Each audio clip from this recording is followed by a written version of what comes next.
Do you agree with me on this? Love is something both the most intimate and the most distant, both abstract and concrete.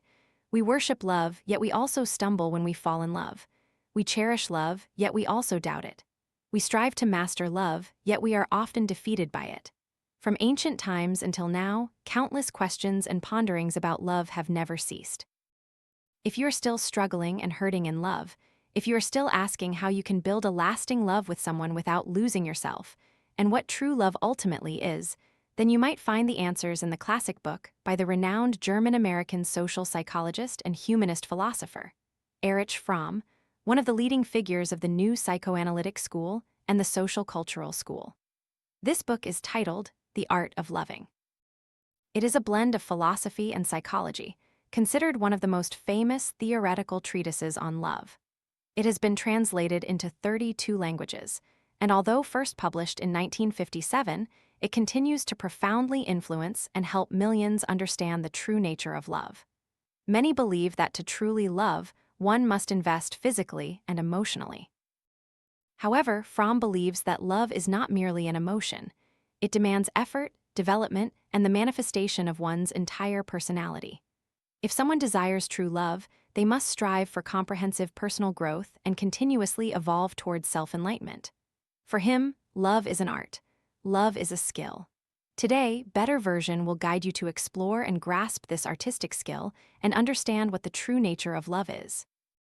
We hope this book will help you heal from the wounds of love, provide a foundational mindset to understand yourself, resolve misunderstandings, become stronger, master love, and lead a truly happy life. Why do you fail in love?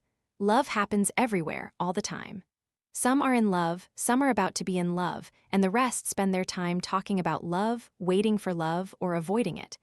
We don't know when the phrase, "I love you," became such an easy, common, and simple thing to say. We have enough courage to start loving, but not enough perseverance to make it last forever. There's a quote in the book: "In modern society, we can hardly find any activity or enterprise, like love, that begins with such tremendous hopes and expectations, yet fails so regularly." What does this mean? It means any profit-making activity is more likely to succeed than love. This also begins to explain why, in today's era, love happens easily but often fails. Firstly, because in modern society, the entire culture is built on the concept of consumption and mutually beneficial exchange. Emotional relationships between people also follow basic principles, much like the commodity and labor markets. The second reason is that we make a mistake right at the very beginning of loving. Here's an example. When many people are asked why they aren't in love yet, most respond, "Because I haven't met the right person. Once I do, I'll naturally fall in love." But author Fromm considers this thought amusing, because you can't say the reason you don't know how to paint is because you haven't seen the things you want to paint. People always think they must meet the right person to truly love. It's not that I lack the ability to love, but because the world is so vast, the right person hasn't appeared yet. Or, my unhappy relationship marriage was because I met the wrong person, so I broke up. Behind this thinking is the belief that the problem of love always lies with the object of love, not with your capacity to love. But that's a misconception. You don't know how to paint because you haven't learned to paint. You don't know how to love, you haven't experienced true love because you haven't learned how to love. The problem never lies with the object. It lies with your own ability. The third reason is precisely because modern love focuses on the object and is built on material values. People often view love as finding the answer to the question, "How can I be loved?" Therefore, most people try their best to win the love of others instead of striving to love that person. We constantly reference others, treating love as a mutually beneficial investment. Whenever love is mentioned, we automatically link it to numerous standards to boost our lovability index, such as how to have a better image, own more assets, achieve higher status, exert more influence, and so on. Everyone longs for love, yet simultaneously values other things like achievement, status, fame, and power more than love itself.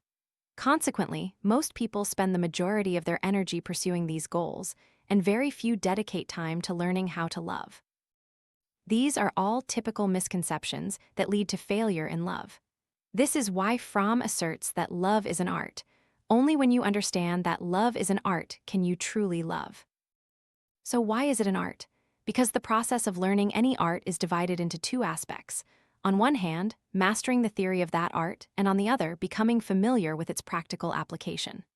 Love is no different. It also has a system with 3 steps. The first is to master the theory of this art, meaning we need to understand the theory of love, including what love is, how love is created, what mature love looks like, and how to recognize true love. The second step is to practice the art, which means applying the theory to life. And the third step is to refine the art. When you shift your mindset to view love as an art, driven by a pure passion for the art without any external motives, you develop competence in love by mastering the theory, applying it, and refining it. Then, the path of love will no longer be fraught with thorns and wounds. Immature love is, I need you, therefore I love you. If you hold any of the misconceptions above, you might consider yourself a passive person.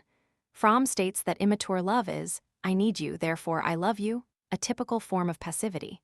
True love is a distinctly active behavior. But how do you define an active behavior? Do you think someone who works themselves to exhaustion day and night just to earn more money is exhibiting active behavior? The answer is no. The activity this person displays is, in essence, a form of negativity. A person who works for money is fundamentally suffering. A person who wants to love because they need someone by their side is also fundamentally suffering. Fromm emphasizes that mature love is, I love you, therefore I need you. When you actively love, you actively give rather than receive. Love is giving, a principle you may have heard countless times, but not everyone truly understands or can practice it. So what does it truly mean to give?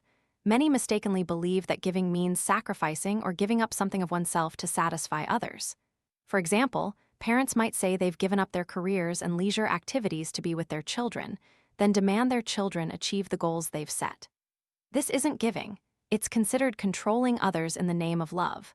In reality, giving means realizing your own strength, richness, and capacity. Giving helps you enhance your vitality and makes you feel happier.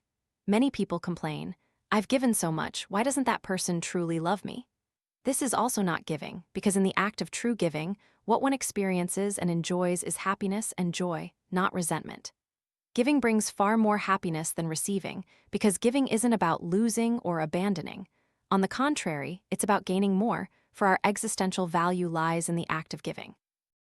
Some people even misunderstand giving as simply providing material things.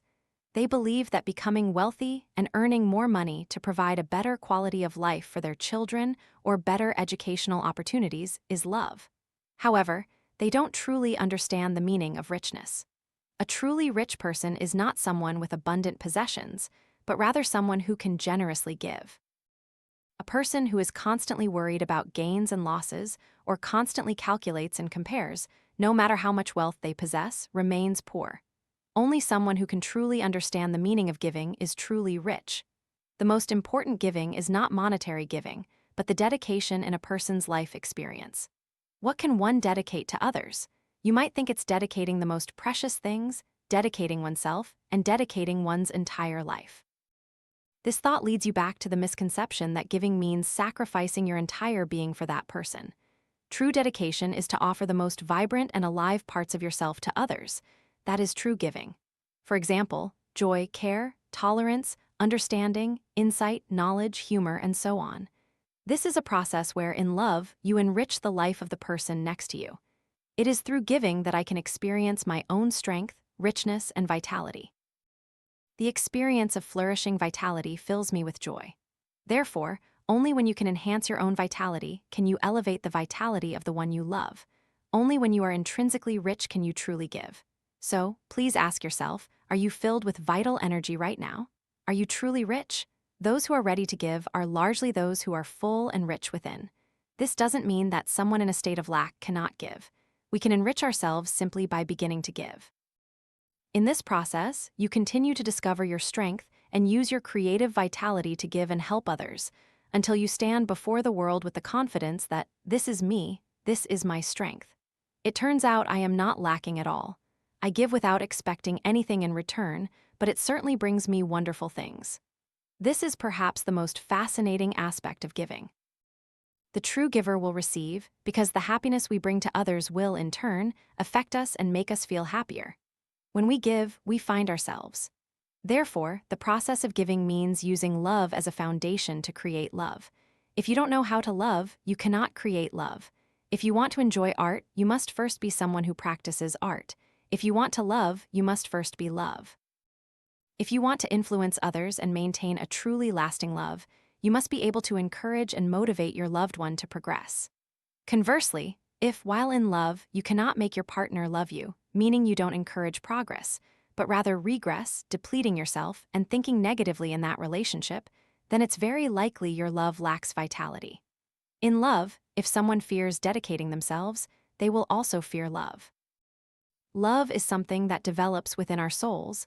It is the highest expression of strength. True love is about evoking the vitality of the other person. It is voluntary dedication and positive influence, not a desire to demand or receive anything from the other. How to recognize true love. We've taken the first step in grasping the theory of the art of loving. Next, let's explore what true love truly is.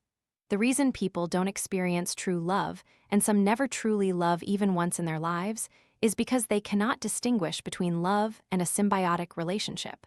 What is a symbiotic relationship?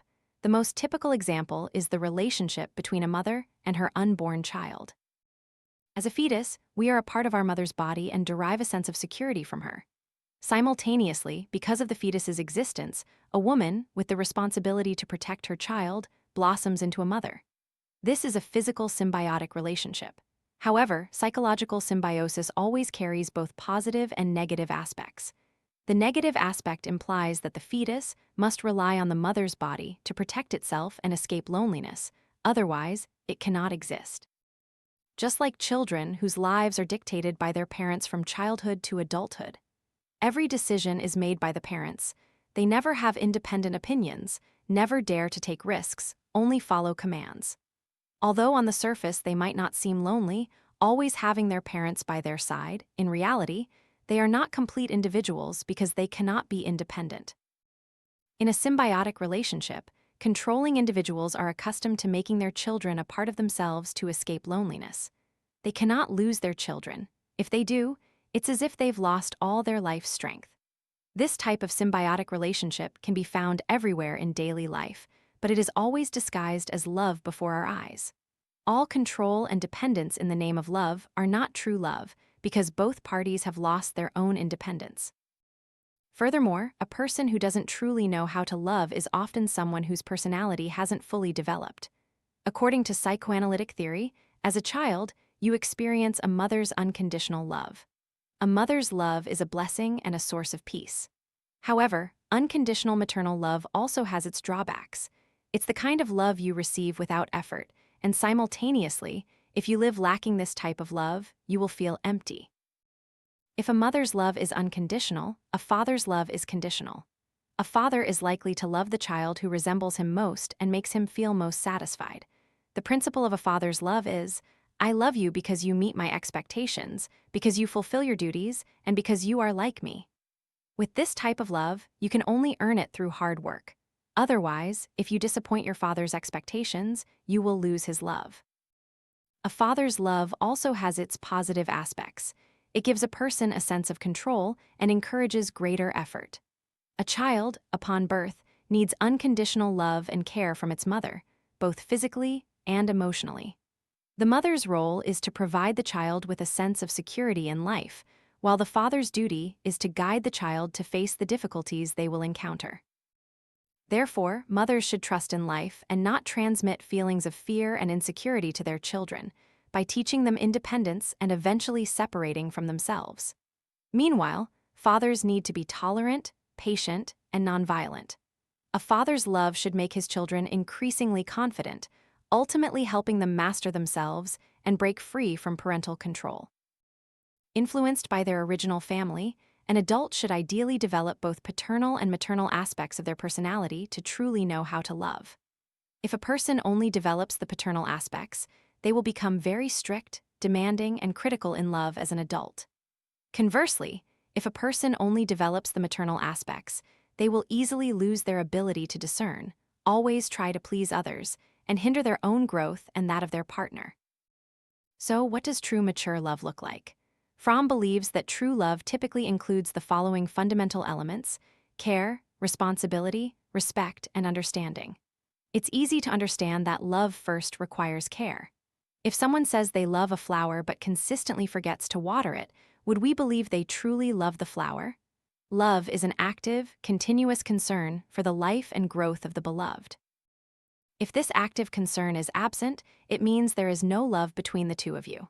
From the act of caring, we also see another aspect of love: responsibility. Responsibility here, in essence, means that when facing our significant other, we must not overlook their emotional needs. Sometimes, emotional needs are even greater than physical ones.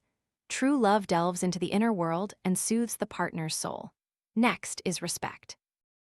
Respect simply means accepting the person as they truly are, instead of blindly demanding, expecting, or wishing the other person to become what we want. Just like the French saying, love is the child of freedom. Remember, true love is always based on freedom. It is never the product of domination. There's a beautiful saying, though I've forgotten which movie it's from: if you love someone, set them free. If they return, they are always yours. If they don't, they never were. The final element of true love is understanding. This is a foundational element for developing all the others. Without understanding, you cannot respect your partner. Without understanding to guide it, love will be blind and irresponsible.